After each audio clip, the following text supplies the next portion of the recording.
Guys, आपने आभामंडल या aura का नाम सुना ही होगा। जैसे आप कभी महान पुरुषों या देवताओं का चित्र देखते हैं तो उसमें पीछे पीला या नारंगी चक्र का प्रकाश पीछे दिखाई जाता है। इसे ऑरा कहते हैं।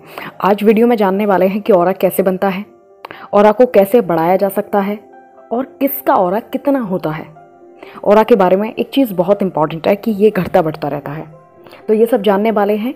चलिए बिना देरी करे स्टार्ट करते हैं। क्या आपको पता है कि पूरे यूनिवर्स में हर वस्तु का अपना ऑरा है, अपना आभामंडल है। बस बात इतनी है कि किसी का कम होता है और किसी का ज़्यादा।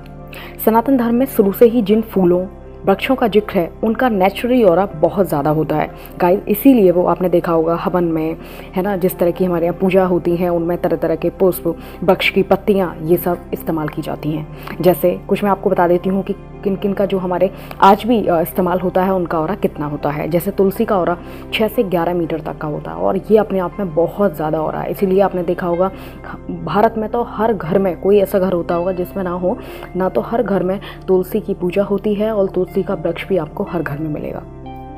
पीपल का वृक्ष का 3 से 5 मीटर होता है, बट वृक्ष का 10 मीटर होता है, नीम का 5 मीटर, नारियल का 10 मीटर, कमल के पुष्प का 6 मीटर और गुलाब का 5 मीटर। गाय को इतना ज़्यादा माना जाता है, गाय का 16 मीटर होता है गाइस, और इसके दूध का 13 मीटर। अब आपको आइडिया हो ही गया होगा कि इसलिए इन सब का इतनी प्राथमिकता प्राचीन काल से ही दी जा रही है। साथ ही हमारा ऑरा कितना है और हमारे आचार विचार किस तरह के हैं, हम किस तरह के लोगों में बैठते हैं, इन सब बातों पर हमारा ऑरा घटता बढ़ता रहता है। यदि कोई व्यक्ति मेडिटेशन करता है, साधना वगैरह करता है तो उसका ऑरा काफ़ी होगा। साथ ही यदि कोई व्यक्ति मदरा है, शराब है या फिर जानवरों का मांस खाना है या और भी बहुत सारी चीज़ें, गलत चीज़ें भी कम नहीं है करने को, वो सब चीज़ें करता है तो उसका ऑरा क्या होगा, इसका आइडिया आपको लग ही गया होगा। आप समझ ही गए होंगे, ये सब बातें मुझे कहने की ज़रूरत नहीं है। जिसका जितना ज़्यादा ऑरा होता है वो यूनिवर्स में अपना बहुत प्रभाव छोड़ता है। वो अलग तरह की प्रभावशाली व्यक्तित्व को लेकर उभरता है। ये एक तरह का थोड़ा ओवरव्यू हो गया गाइस, आपने सारा समझ गए होंगे। अब हम बात करते हैं अपने प्रश्नों पर जो वीडियो के स्टार्टिंग में किए थे कि ऑरा कैसे बनता है। गाइस, आप सबको पता है कि हमारे शरीर में 7 चक्र होते हैं। मैं आपको थोड़ी सी नज़र डलवा देती हूँ और वैसे अगर आपको पूरी जानकारी चाहिए तो वीडियो की लिंक्स आपको डिस्क्रिप्शन में मिल जाएगी, वहाँ पर आप देख सकते हैं।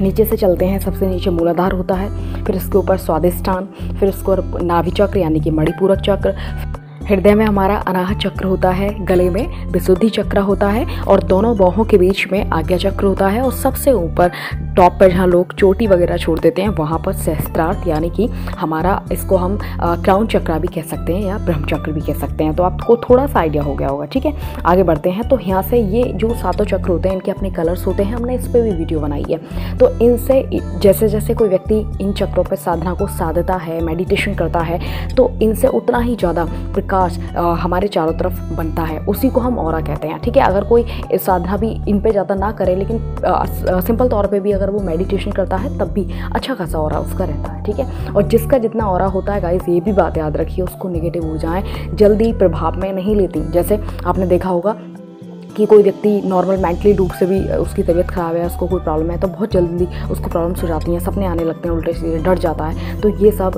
कमज़ोर ऑरा की वजह से होता है। ये बात आप समझ गए। ऑरा कैसे बढ़ा सकते हैं गाइस? ऑफ कोर्स ये आपकी पॉजिटिव थॉट्स पर, मेडिटेशन पर, साधना, आप कितने कैसे लोगों के साथ रहते हैं, इन सब पर निर्भर करता है। और जिन लोगों के साथ रहते हैं, जब अच्छे लोग होंगे तो ऑफकोर्स उनका ऑरा भी अच्छा होगा, तो इससे भी प्रभाव पड़ता है। साथ ही हमने बोला था ये घटता बढ़ता रहता है, तो ये भी आपके नेगेटिव थॉट्स हो गए किसी कारणवश, तो ये डिपेंड करेगा आपके साथ कैसे लोग कैसी बातें कर रहे हैं, आज किस तरह की बातें हैं। तो हर दिन, हर मिनटों सेकंड में इसका प्रभाव चेंज होता रहता है। तो आपकी थॉट की वेव्स कैसी हैं, तरंग कैसी हैं, उस पर डिपेंड करता है। आपका खान पान कैसा है, लाइफ स्टाइल कैसा है, आप ज़्यादा हरी भरी चीज़ें लेते हो, स्प्राउट्स, कच्ची चीज़ें ज़्यादा लेते हो, तो इनसे भी बहुत ज़्यादा ऑरा बढ़ता है, क्योंकि उनका नेचुरली बहुत ज़्यादा ऑरा होता है। मैंने पहले ही बता दिया, ऐसी हर चीज़ का होता है अपना ऑरा। ठीक है गाइस, तो उम्मीद है आज समझ गए होंगे कि ऑरा कैसे बढ़ता है, कैसे क्या सब कुछ होता है, वो सब समझ गए। ओके, डाउट हो तो कमेंट करो, साथ ही हमें इंस्टा पे फॉलो करो। Thank you so much.